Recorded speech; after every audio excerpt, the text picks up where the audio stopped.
नमस्कार शेतकरी मित्रांनो, बंधूंनो. आज 15 एप्रिल 2026.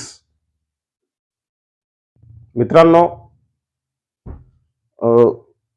15 एप्रिल ते 30 एप्रिल राज्यात कशा पद्धतीने हवामान असेल या संदर्भातली माहिती आपण जाणून घेणार आहोत. राज्यात या 15 दिवसात कुठे पावसाच्या ऍक्टिव्हिटीज असतील, कुठे वादळी पाऊस असेल, या संदर्भातली माहिती आपण पाहू. त्यामुळे व्हिडिओ शेवटपर्यंत पहा. मित्रांनो, आपण 4 एप्रिलला एक अंदाज व्यक्त केला होता छोटासा टेक्स्ट मेसेजद्वारे. त्याची माहिती आपण या ठिकाणी पाहू. मित्रांनो, या संदेशाद्वारे आपण असं स्पष्ट केलं होतं की 20 एप्रिल पर्यंत राज्यात पावसाच्या फारशा ऍक्टिव्हिटीज नाहीत. म्हणजे आज 15 एप्रिल, अजून मित्रांनो एक 4-5 दिवस राज्यात कुठेही पावसाची ऍक्टिव्हिटीज राहणार नाहीत. परंतु 20 एप्रिल नंतर, म्हणजे 19 एप्रिल पासूनच मित्रांनो या सुरू होत आहेत. 20 एप्रिल नंतर पावसाच्या ऍक्टिव्हिटीज सुरू होतील, त्याही दक्षिणेकडून होतील. एप्रिलच्या मध्यानंतर राज्यात तापमान वाढ संभवत आहे. मित्रांनो, त्याचा अनुभव आपण आता सध्या घेत आहोत. वेगवेगळ्या मॉडेलच्या आधारे मित्रांनो कशा पद्धतीने राज्यात पावसाचं वातावरण असेल ती माहिती आपण या ठिकाणी पाहू. हे ECMWF चं AIFS मॉडेल आहे. मित्रांनो, या मॉडेलने संपूर्ण राज्यात दक्षिणेकडून आपल्याला पावसाच्या ऍक्टिव्हिटी दाखवलेल्या आहेत. ढगाळ वातावरण दाखवलेलं आहे, फारसा पाऊस दाखवलेला नाही. या घाटाच्या भागात हा पाऊस होऊ शकतो असं सुद्धा या मॉडेलकडून आपल्याला संकेत मिळत आहेत. त्यानंतर इतर काही मॉडेल आहेत मित्रांनो. हे GSF चं मॉडेल आहे.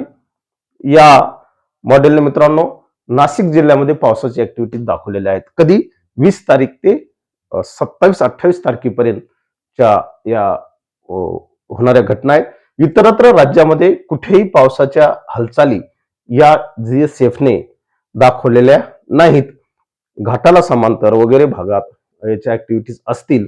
बाकीकडं ढगाळ वातावरण राहील, हलक्या पावसाच्या शक्यता होतील.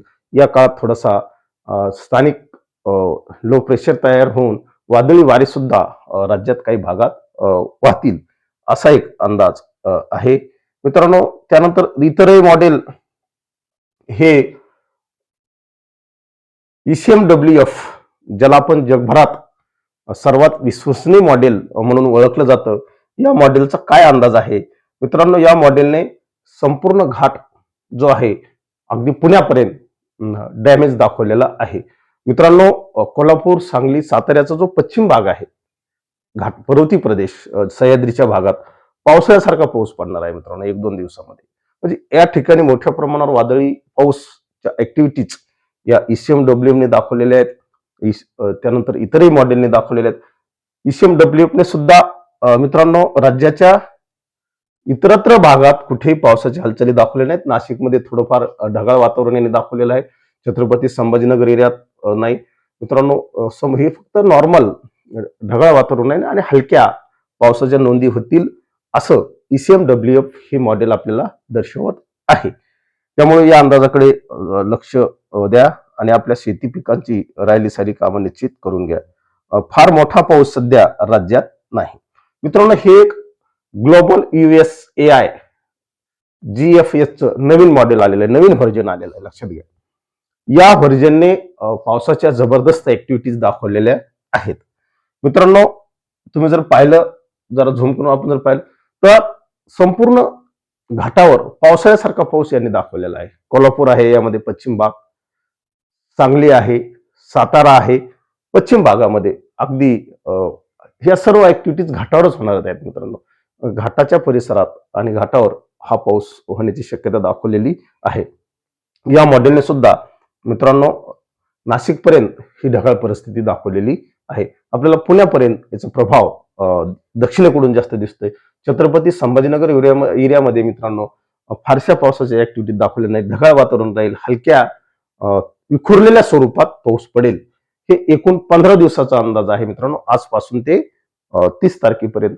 परंतु दररोजच पाऊस हा नसणार आहे. 20 तारखेपासून साधारणतः 27, 28, 29 तारखेपर्यंत दुपारनंतर राज्यात पावसाच्या हालचाली होत असतात टेम्परेचरच्या कारणामुळे. याच मॉडेलचा मित्रांनो थोडासा विस्तारित अंदाज आपण पाहू. या मॉडेलने विस्तारित अगदी कशा पद्धतीने सांगितलं त्याच हे मॉडेल आहे. मित्रांनो हे पहा, संपूर्ण आपण जर अगदी केरळ पासून जर पाहिलं तर संपूर्ण कोस्टल लाईन या मॉडेलने या कोस्टल लाईनला पावसाळ्यासारखा पाऊस दाखवलेला आहे, लक्षात घ्या. आणि हा पाऊस मित्रांनो या लाईनला निश्चित अगदी बेळगाव पर्यंत पावसाळ्यासारखा पाऊस पडणार आहे. यामध्ये आपला कोल्हापूर जिल्हा सुद्धा डॅमेज होणार आहे मित्रांनो. त्यामुळे या अंदाजाकडे आपल्याला दुर्लक्ष करून चालणार नाही. लक्षात घ्या, अगदी हे वातावरण मित्रांनो पुण्यापर्यंत जात आहे.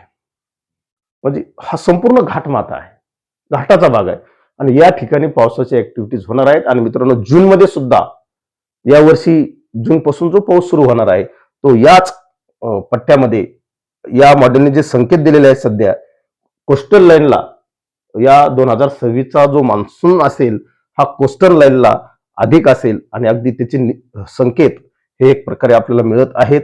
घाटावर, घाटाच्या पायथ्याशी, माथ्यावर, कोकणात मोठ्या प्रमाणावर पावसाच्या ऍक्टिव्हिटीज यावर्षी राहतील, यात कुठेही दुमत नाही. मित्रांनो इतरत्र या मॉडेलने सुद्धा फारशा ऍक्टिव्हिटीज दाखवल्या नाहीत. हे ढगाळ वातावरण राहील. मराठवाड्याच्या उत्तर साईडला तर अतिशय ढगाळ वातावरण राहणार आहे. हे सर्व अंदाज पाहता मित्रांनो राहिले साहिले जे काही आपली शेतीची कामं आहेत ही वेळीच पूर्ण करा, एवढीच या निमित्तानं विनंती करतो.